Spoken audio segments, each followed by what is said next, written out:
There are about 7,000 communities in the Episcopal Church. And this includes 6,754 parishes, along with various missions and chapels and peculiars. And of all of those communities, 527 of them, more than any other, are named after Jesus Christ. And another 524, making it a close second, are called St. John's. Now, when we consider that the church is named after Jesus Christ, might be called something like Christ Church, or the holy name of our Lord Jesus Christ, or Christ Episcopal Church, or some other variation, St. John's is the most common name for a parish in the Episcopal Church. Congratulations. But wait a minute. Isn't St. John's in Glendale a place that does things a little differently? So why does our parish share its name with more parishes than any other name? Well, you see, that's where it gets tricky, because there are a whole lot of St. John's. But John is one of the most common names for a male in the entire world. John is my dad's name. John is my middle name. John is the name of several of the people sitting in the pews right now. John is a very common name. And in Christianity, there are well over 100 people named John who are referred to as saints. So it stands to reason that there would be a whole lot of St. John's churches, especially when we break it down a little bit and we recognize that although they might be called St. John's, they're not all talking about the same person. Now, the most common St. John to appear on a church name is John the Evangelist. Now, our tradition tells us that John the Evangelist was the beloved disciple, and the fourth gospel bears his name. The second most common St. John is St. John the Divine. And St. John the Divine is the John whose name appears as the writer of the book of Revelation. And by the way, there are still plenty of people who insist that John the Evangelist and John the Divine are the same guy. Now, there's also, of course, our patron saint, John the Baptist. Now, we're not the only St. John the Baptist around, but there aren't that many of us. And why not? Well, I suppose it could be, at least in part, because of practical reasons. Our church is officially called the Episcopal Church of St. John the Baptist. That's our official name. But that's mostly because we don't want to confuse people by having them think that we're a Baptist Episcopal Church, whatever that is, or a Baptist church, which our recovering Baptists here will assure us that we are most certainly not. So it could be that those churches simply didn't want to use too many words. Or maybe they didn't want to have to answer the phone, hello, St. John the Baptist, but not a Baptist church. It's an Episcopal church named after St. John the Baptist, who is a baptizer and not a member of the Baptist tradition. How can I help you? Gee, I don't know. I forgot why I called. But it's kind of troubling if we think about it that there are so few St. John the Baptists. Why? Well, because St. John the Baptist is a pretty important guy in the history of Christianity.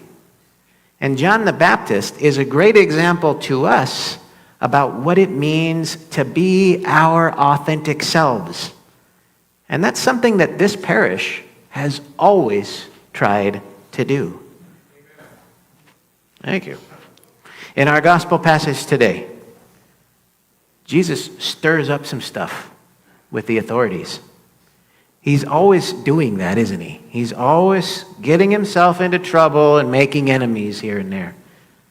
Now this time, it was because maybe he was channeling his cousin a little bit, our patron saint, John the Baptist.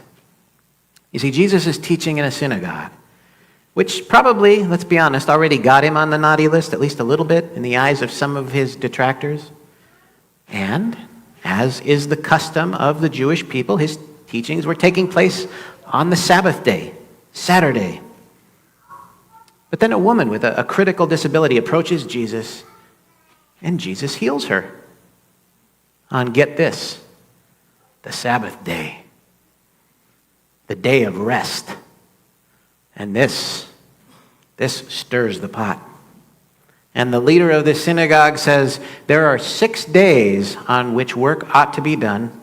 Come on those days and be cured, and not on the Sabbath day. You see, he doesn't like it that Jesus breaks what I think is a pretty arbitrary rule. So Jesus claps back at him and says basically, are you out of your mind? Are you trying to tell me that you'd rather have her continue to suffer than to have her comfortable and healed just because you seem to understand some arbitrary rule in some weird, literal way? Go pound sand. Now, Jesus didn't do things the way people always expected him to do them. And John the Baptist didn't do things the way people always expected him to do them. And what happened? Well, we could look at the negative piece, and we could say they were both arrested and executed, because that did happen to both of them. But how about the positive? If we focus on the positive, we can look at these guys and we can say these guys started movements that are still very active and alive and well today. Movements that each of us participates in. Movements that change the world, and movements that continue to change the world. Now, we in the Episcopal Church are followers of Jesus. And we at the Episcopal Church of St. John the Baptist follow the lead and the example of our patron saint. And that means we've got a couple of really important guys to look to for inspiration and for encouragement. And you know something? That makes some people angry. And you know something else? We don't have to care. Because their inability to recognize that we're living into the call of Jesus and that we're following the example of John is their problem and not ours. You see, Jesus and John were revolutionary. And if we want to emulate them, then we'd better be revolutionaries as well.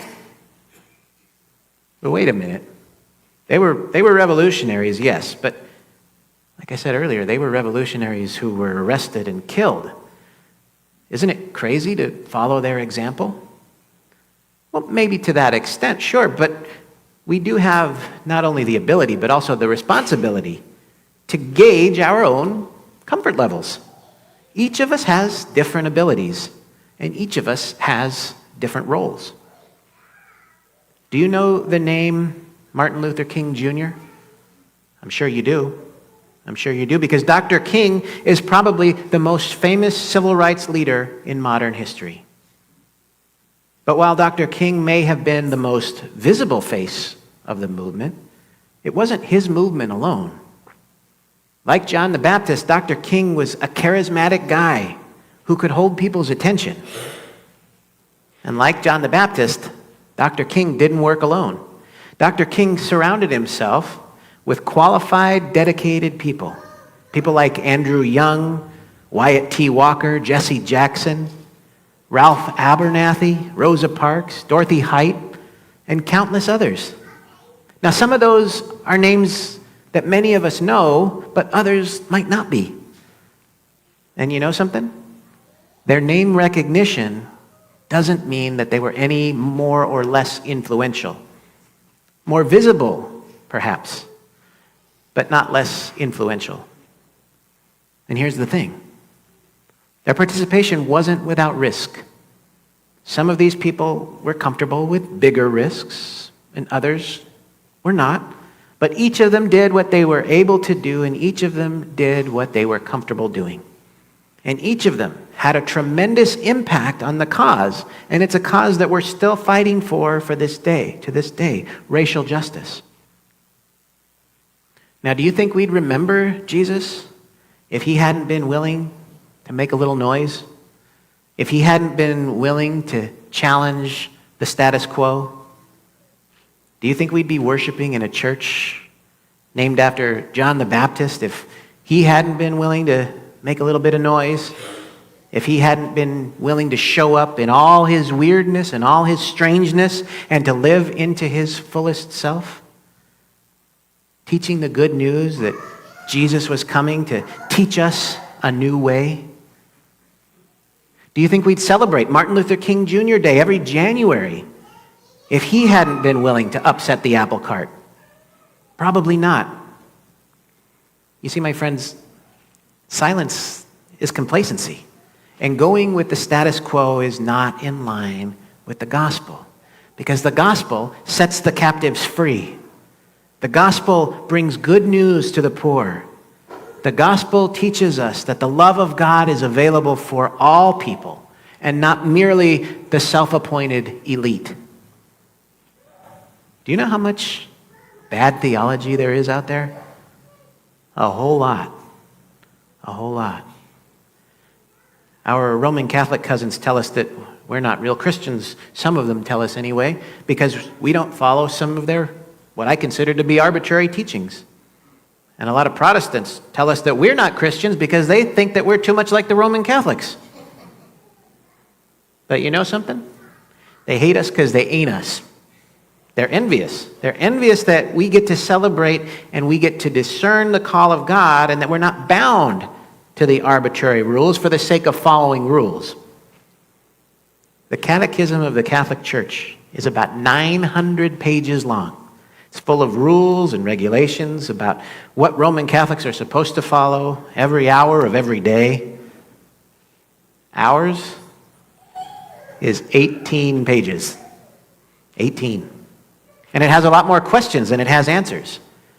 Our catechism trusts us to do the difficult work. Now, it is work. It is work. We don't get to just do whatever we want. We have to wrestle with things. Now, for perspective, 12 sections of the Catechism of the Catholic Church teaches adherents how and when and why to fast.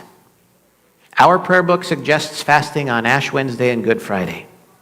Now, does this mean that Episcopalians aren't encouraged to fast more often than that? No, absolutely not. In fact, our Ash Wednesday liturgy outlines all of the importance of fasting from time to time. But it is simply that we get to do it on our own terms. We don't follow some arbitrary rule that was made up by someone else. We do the right thing because it meets the need. And the intention of fasting is to remind ourselves of our relationship with God. And that's a great thing to do. Just don't tell me exactly how I'm supposed to do that. Let me ask you a question.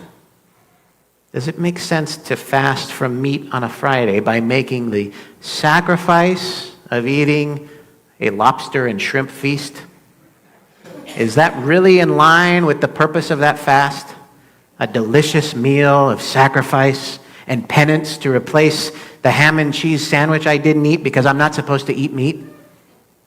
Now, if I'm following the arbitrary rule, then it's perfectly 100% okay for me to eat lobster and shrimp on a fast day. But if I'm following the intention of that rule rather than the letter of that rule, it's probably a much greater sacrifice for me to settle for the ham and cheese sandwich than it is for me to eat a lobster dinner. See the difference? As a parish that follows the example of John the Baptist, we do things our way. And we sometimes upset the apple cart in the process. Why? Well, because people are envious. They're envious that we're living the gospel and that we're living it in joy. Do you know how many people contacted me to tell me how inappropriate it was that I wore roller skates on Easter? Or that we used lightsabers in church on Star Wars Sunday? Or that I wear aloha shirts with a clerical collar like I'm doing right now? A lot. A lot. But that's nothing compared to the people who call me to tell me that we're not Christians because we have women who are ordained, or because we affirm LGBTQ plus persons, or because we don't take the Bible literally, or because we don't have valid sacraments, whatever that means. It's exhausting. But you know what? It means we're making noise. and it means it's working. You see, people don't like noise that upsets the status quo. They don't like it when other people think critically. Some people would simply rather live by the letter of the law and eat a lobster dinner to check the box rather than to follow the spirit of the law and to eat a ham sandwich, which to me is much more in line with the spirit of that law. What's your reason for not working on the Sabbath? Is it because it's important to take time to relax and to rest and to celebrate God? Or is it because we're afraid that God is going to be mad at us? If it's the second, then we're doing it wrong. I got news for you.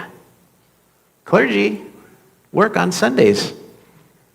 I'm working right now. I'm at work right now, violating that very rule. But you know what I do?